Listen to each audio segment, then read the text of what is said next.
Good morning. My name's Naomi, for those of you who don't know me.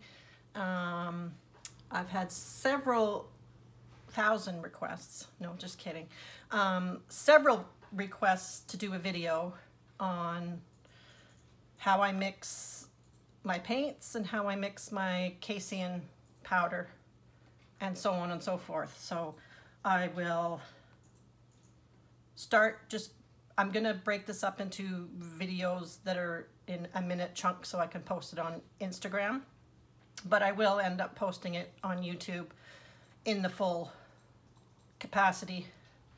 I don't know how long it's gonna be, but I imagine it's gonna be too long for Instagram, so I'll just get started, and if I have anything to say, I'll just say it. I'll just do my thing here. Okay, my white paint. I'll start with my white paint that I use for my base. It's like warm, runny honey, I guess.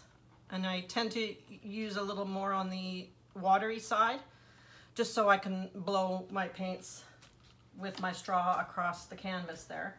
So I use this house paint. It's the cheapest house paint I get at Canadian Tire or any Home Depot home hardware store. It's $24 a gallon, and it's just your basic pure white semi-gloss house paint.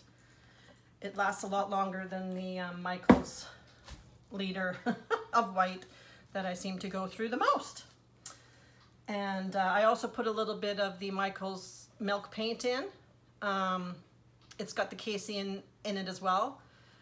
I don't know what the chemical reaction is, but it does seem to keep the cells stuck together and very crisp and clean cells, so I just keep putting it in. I also put this on my top white, if I do use the top white on top of my puddle pour to blow on top of the other colored paint, and it does seem to cell up very, very nicely. And I have my Floetrol plain, and I have my plain water, and if I do use silicone, I use the hair coconut milk serum. I just use this. It's pretty cheap. And I use Artist Loft paints and Liquitex Basics and golden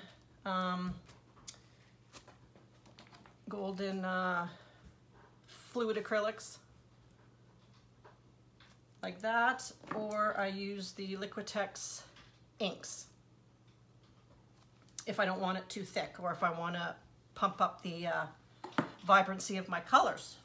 Okay, and I also do use the Color Shift, popular Color Shift paints from Folk Art, and I'm going to be mixing those up with my Floetrol and casein, and just showing you one, really, because I have some mixed up here. I don't want to waste it, so I'm just going to mix one up to show you how I mix up my casein. But now I'm going to show you how I mix up my casein, because a lot of you are asking how I do that. This is a basic plastic cup that I use. It's one of the bigger ones. I think it's 473 mils. And I use this basic, no-name skim milk powder. I'm from Canada, so I get it at Superstore, but it's probably the same everywhere else. In Australia, some are a little bit more powdery, like baby powder, and I've had some people complain that it doesn't mix up very good, so mine mixes up good, so I don't know if it's the difference in the skim milk powder or not, but there we go. And I usually just mix warm water with that, which I don't have any of. Let me break here for a second, and I'll go get some.